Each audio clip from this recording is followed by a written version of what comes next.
Você está criando o nome da sua marca e de repente você chegou num beco sem saída. Você não sabe mais para onde ir, a criatividade já era, tudo que você tinha de ideias já foram esgotadas e mesmo assim você não chegou num bom nome. Vamos falar um pouquinho sobre isso e eu vou te dar algumas fontes de inspiração para a criação do nome da sua marca depois da vinheta, é claro.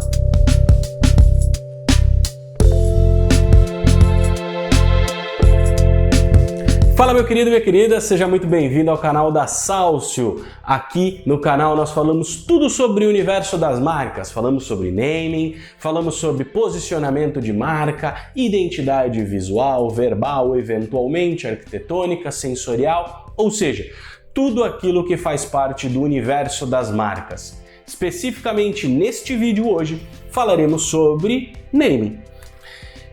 Começando pelo básico, o que raios é naming? Você provavelmente já fez algum processo de naming, você já deu um nome para alguma coisa, a diferença é que você nunca chamou dessa forma. Eu mesmo prefiro falar criação de nomes, né? Me parece muito mais amigável, muito mais interessante. Mas basicamente é o processo de criar um nome para dar um nome para alguma coisa. Pode ser para uma empresa, pode ser para um lugar, pode ser para um estádio, como foi o caso do naming rights do Morumbi, que virou Morumbis. Um ótimo caso de naming rights, se você puder pesquisar a respeito.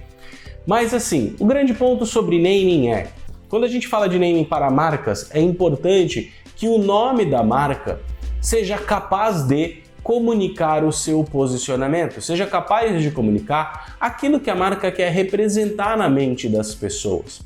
E não, isso não deve necessariamente ser feito de maneira direta, mas ser feito de uma maneira principalmente, geralmente, ser feito de uma maneira subjetiva.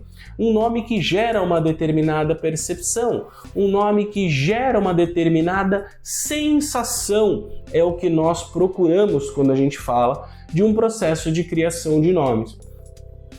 E quando a gente fala de fontes de inspiração, né, de onde que eu vou beber para criar o meu nome, a gente pode falar de várias marcas aí, os nomes talvez mais icônicos do mercado, talvez tenham uma grande história por trás, mas a grande verdade é que o nome não precisa de uma história, o nome não precisa de uma grande inspiração, você não precisa ter tido ele num estalo de dedos e de repente veio uma grande ideia. Eu sempre falo isso para quem nos procura para um processo de criação de nomes.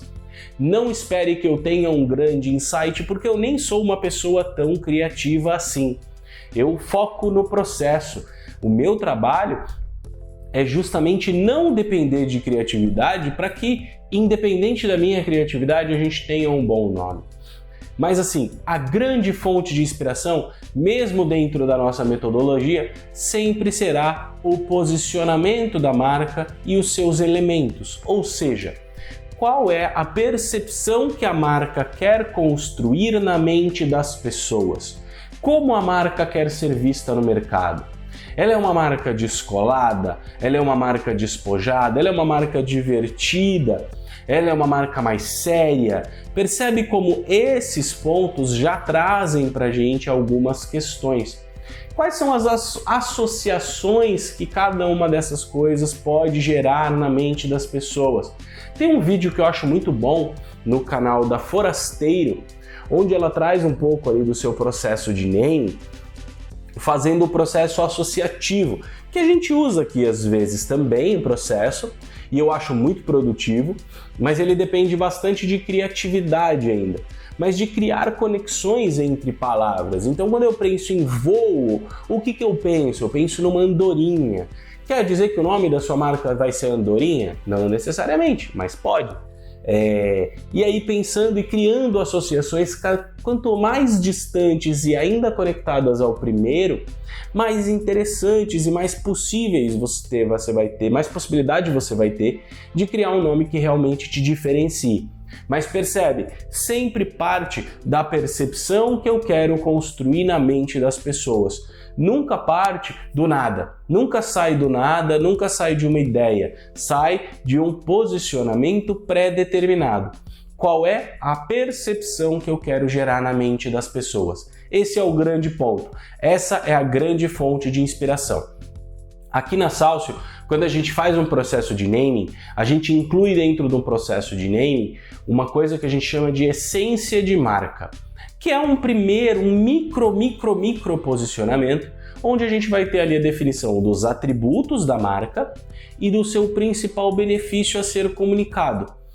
E quando a gente traz essas duas coisas juntas, a gente passa a ter insumo para a criação do nome. A gente começa a ter insumos para a parte criativa do processo de naming. E aí essa parte criativa se torna muito mais viável, porque afinal é muito mais fácil você começar de 4 palavras do que de 0. Essas 4 palavras, elas vão permitir que a gente crie um universo verbal, e esse universo verbal permite que a gente construa uma série de outras palavras, que a gente chegue em outros pontos para a construção desse nome. Então percebe como isso é interessante. Eu começo ali com uma palavra, por exemplo, leve, ou com a palavra despojada. E aí de despojado eu lembro do divertido, mas eu lembro também do casual. Do casual eu posso lembrar de uma figura de cinema ou de uma figura da cultura pop, que seja mais nessa pegada. Dessa figura da cultura pop eu posso lembrar de uma outra coisa e de repente eu tô lá com um nome completamente diferente, mas que ainda assim parece fazer muito sentido. Esse é o grande ponto. Quando a gente fala de fonte de inspiração, esse é o grande ponto, é a gente se permitir, a gente ter alguma coisa, a gente ter de onde sair e se permitir ir para longe desse conceito, ainda que de uma maneira conectada a ele. Esse é o grande ponto do processo de naming, é não perder o norte. Essas palavras, essas conexões, os atributos, benefícios para a comunicação, eles vão servir como um norte para a construção do nome, para a construção de uma identidade visual, mesmo para uma marca que não tenha um posicionamento super definido. Eles vão servir para isso, para que a gente crie um nome que já esteja conectado à marca e que tenha autenticidade. Esse é um grande ponto, a autenticidade. E aí, claro, a gente tem que considerar a concorrência. Isso é um ponto muito importante. Então, assim, que tipo de nome eu vou criar? Porque a gente tem pelo menos 3 categorias de nome, as 3 grandes categorias de nome, que são os nomes existentes, que são as palavras que já existem no dicionário, vamos colocar dessa forma, palavra que existe no dicionário de qualquer língua, que são palavras simbólicas, que são termos já conhecidos pelas pessoas. A gente tem esse modelo, dos nomes existentes, temos os nomes artificiais, que são termos ou palavras completamente inventados, como Häagen-Dazs, que é um nome completamente inventado, que não significa absolutamente nada, e temos os termos mais modificados, os nomes modificados, que são nomes, podem ser nomes, em geral são nomes associativos. Qualitá, por exemplo. Qualitá não é necessariamente uma palavra existente, mas você fez uma modificação, gerou uma percepção de qualidade e a partir daí você criou esse nome. Então, que tipo de nome eu vou criar? Eu tenho que olhar para o meu cenário e entender quanto eu quero me diferenciar e quanto eu quero estar pareado a ele. E como é que eu faço isso? Analisando os meus concorrentes. Então eu vou ver como é o nome dos meus concorrentes, qual é o nome dessas marcas que concorrem comigo, dessas empresas que concorrem comigo. E eu sempre digo aqui, procura o máximo de concorrentes possível dentro do seu mercado. Se você está no mercado de moda, por exemplo, procura 50 marcas de moda e analisa os nomes desses 50, enquadrando eles dentro dessas categorias. Você vai saber qual é o padrão do segmento, ou seja, o que o segmento mais usa e o que o segmento menos usa e o que está ali no meio do caminho. E a partir disso você pode tomar uma decisão para a criação do seu nome, que é o quê? Eu quero estar mais próximo, num caminho similar à minha concorrência ou num caminho completamente diferente? Ou ir contra a tendência que é apresentada no mercado? Nem sempre ir contra a tendência é uma boa decisão, mas se a sua marca tiver essa pegada, pode fazer muito sentido. Então esse tipo de coisa é muito interessante, é muito importante de se avaliar. Então percebe como aqui, só nesse vídeo rápido, a gente já levantou algumas coisas muito importantes. Se você conseguir, se você fizer uma análise dos seus concorrentes legal, e tiver esse ponto de partida, esses atributos, saber qual é a percepção que você quer gerar, através desse nome, o que você quer despertar através desse nome, em termos de atributos e benefícios, você já vai ter um direcionamento muito maior para a criação do nome da sua marca.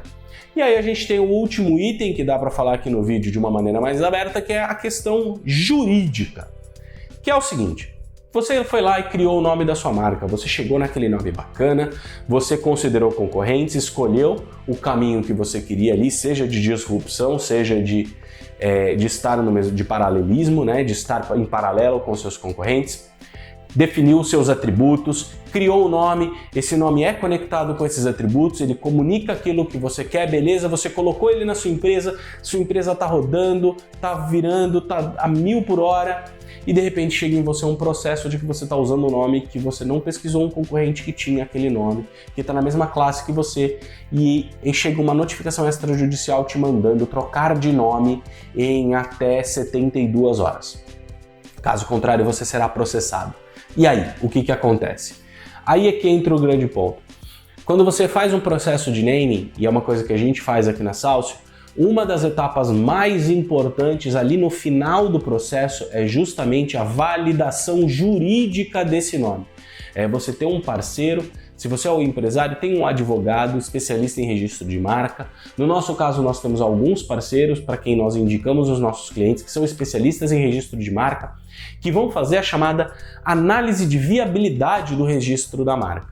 Ou seja, ele vai pegar o registro dessa marca, vai pegar esses nomes que a gente desenvolveu no processo criativo e vai ver lá dentro do INPI se esses nomes têm boa ou ruim chance de serem registrados, se eles são ou não são registráveis.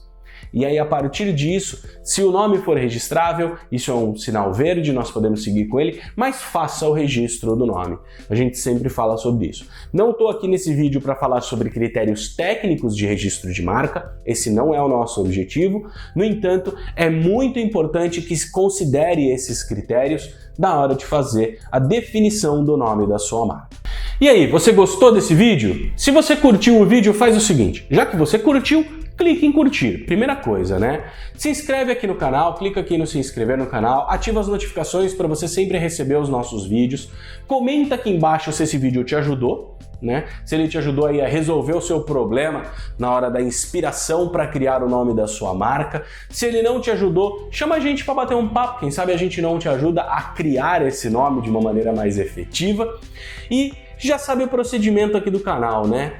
Gostou do vídeo? Compartilha ele com alguém para quem você acha que vai ser útil. Não gostou? Compartilha com alguém que você não goste para que a pessoa perca o tempo de vida dela, assim como você perdeu o seu. E se você gosta do nosso conteúdo, não deixa de seguir a gente nas outras mídias sociais. No LinkedIn, eu e meu sócio estamos com nossos perfis pessoais produzindo conteúdo pelo menos semanal, e nós também estamos presentes no Instagram, beleza? Um grande abraço para você e até o próximo vídeo. Tchau, tchau!